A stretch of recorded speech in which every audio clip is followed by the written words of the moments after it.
দেখেন বন্ধু, পাকনা পেঁপের ভিতরে একটা গাছ হয়ে গেছে, বিচি হয়ে দেখেন আরেকটা বিচি গেরা জ্বালায় গেছে পুরা, এটাও গাছ হয়ে যাবে।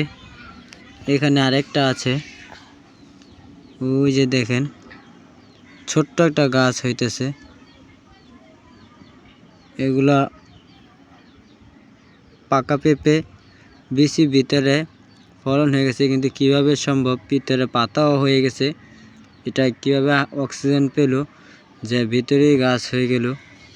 অপকে একটা এত মিষ্টি পাকা পেঁপেটার ভিতরে বিচির ভিতর থেকে গাছ হয়ে যায়। আল্লাহ কি না পারে, দেখেছেন বন্ধুরা?